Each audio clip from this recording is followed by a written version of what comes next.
Hey guys, so just gonna be a little chat about why you should consider thinking twice about applying for Instacart. Now, all these things in this video are, just independent opinions, so take it with a grain of salt. Not telling anybody what they should and should not do, but just things that they probably should consider before applying for the job. Number one should be, God forbid, but if you get into a car accident or you get in a situation where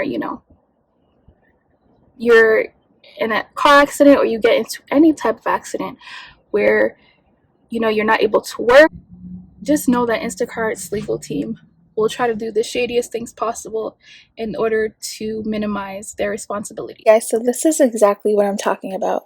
This is an example of an article that was posted yesterday, and basically this guy, he's in his 50s, he works in San Francisco, he has contracted COVID-19, he's an Instacart shopper. So when he went to go and file his claim with Instacart, Instacart denied his claim on the basis that it was not accompanied with a statement or the backing of a public health official. So they were basically trying to deny his COVID-19 pay. And this guy's in the hospital. He waited 12 days to get a response from Instacart only to be denied. And this is the type of stuff I'm talking about. Like, their legal team will just try to find ways of wording things weird and wording things in a really kind of evasive way. They do that to remove the responsibility from themselves. So if you guys are more interested in this topic and what happened in this whole article, I made a whole video where I talked about this whole scenario. You guys can feel free to check that out. So let's get back to the video. Now, with that being said, in a traditional 9-to-5s, some people don't get paid too much in 9-to-5s, and they complain about all the benefits that are being cut out of their paychecks. But I'd say that most 9-to-5s, the benefit of working a 9-to-5 is that you do have workers' comp. Some places you are unionized, right? So you have a union representing you. You have discounts. You have group discounts on house insurance, on car insurance.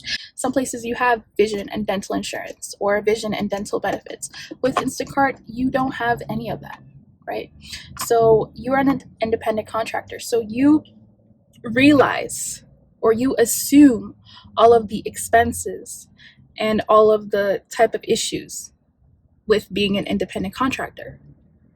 If something happens to you, depending on the severity of the case, Instacart may treat you nicely, they may not.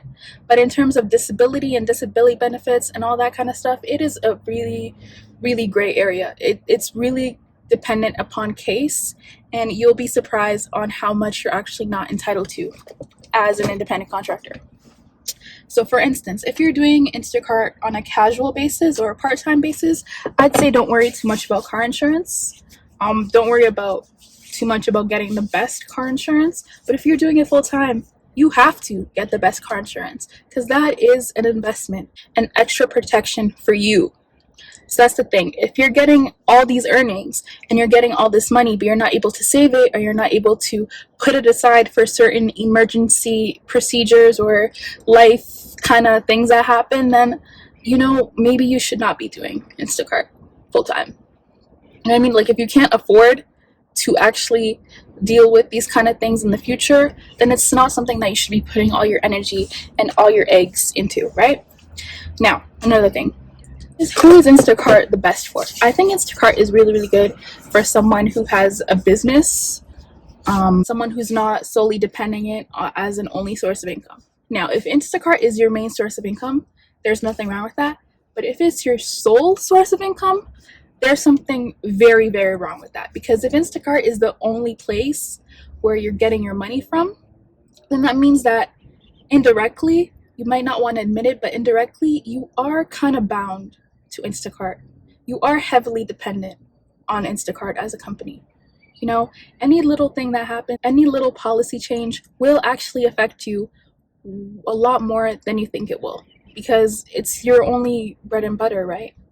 So that's another thing to think about. If Instacart is the only thing that you're doing right now, that's fine for a short-term goal, but as a long-term goal, it's something that I'd say just be really weary of and make sure that you really know what you're doing. Now, another thing about Instacart. Okay, like someone's watching me in the parking lot. Can you go away? Jeez, sorry. So another thing about Instacart, is it's also very dependent on the seasons in some areas. So where I am, I'm in Canada. Okay. Yes, up north, leave the north. Yes. So I'm up here, and basically during the winter, there's overall a more demand or a more peak for Instacart because people don't want to go outside in negative-degree weather. People don't want to go outside in the snow to get their groceries. People don't want to be stuck in snowstorms or ice storms to go get their groceries. So there is an extra peak in demand during the summer. The demand slows down. Not because people are not all of a sudden wanting groceries, but now people have more options. Go take Ubers. People are able to actually even walk outside to go and get their groceries. So that is something to think about. So that's what I'm saying. It's not a matter of blaming everything on bots. It's a matter of like there are such thing as seasonal demand and seasonal changes. And in regards to the whole bot situation, I don't know how it is for the majority of the states, but for mostly Canadians, we can't really blame the bot situation that much because the bot situation is heavily saturated in Florida. There's evidence that proves that most of these bots are in Florida. So it's not just the whole thing of let's just blame everything on bots. No, there are other factors as to why demand with Instacart fluctuates. Now, another factor would be obviously your population, the population of where you work or where you live. So, a place like California that has 31 million plus people, they need a lot of shoppers.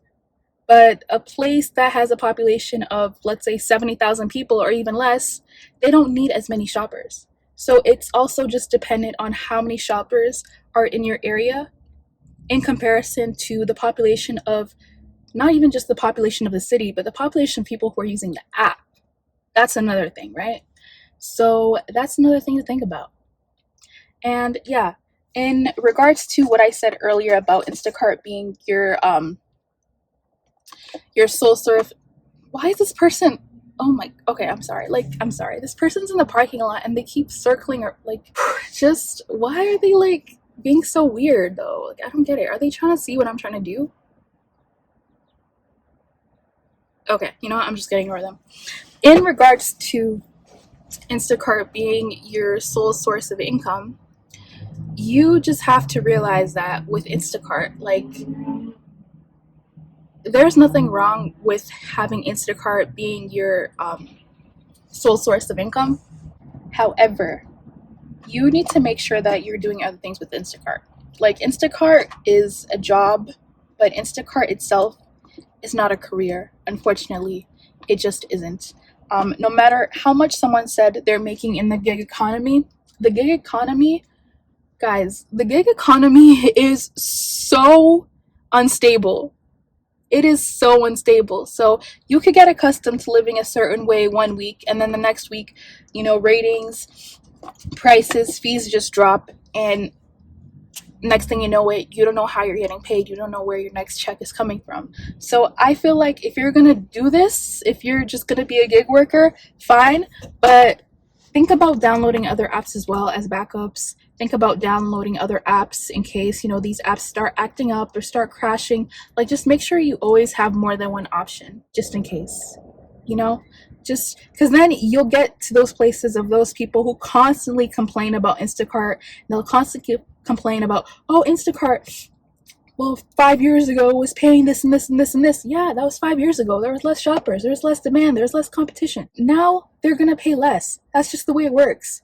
So it's either are you in or are you out, You just have to get to that point of, in life where you seriously sit there and ask yourself, are you in and are you out? If you're in, cool. If you're out, cool. But don't sit there and constantly talk about how Instacart was so amazing 5 years ago. Like, that was 5 years ago. Things change. Like, it's never going to go back to the way it was 5 years ago. Unfortunately, it's just not, you know? So that's just the thing about Instacart. And people who are like that are people who, I hate to say it, but tend to try to make Instacart a career and don't realize that, hey, all this time you could have been investing. You could have been using some of those earnings into property. You could have used some of those earnings into Bitcoin. You could have used some of those earnings into buying currents. Like, you could have used those earnings to make money in other ways as well, as opposed to just sitting there and spending all your earnings and now you don't know how you're going to pay your rent. Which, I'm not saying it to be a joke, but I'm just saying it like, because those are real life situations, right? So yeah, just think about that. So at the end of the day, is Instacart cool? I'd say yes. Do it.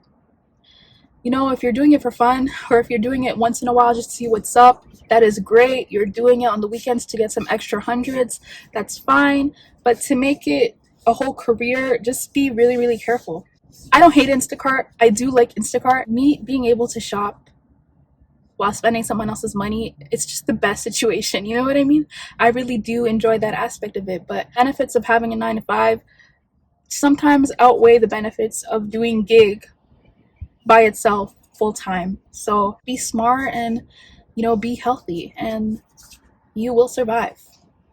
Thanks so much for watching, and bye.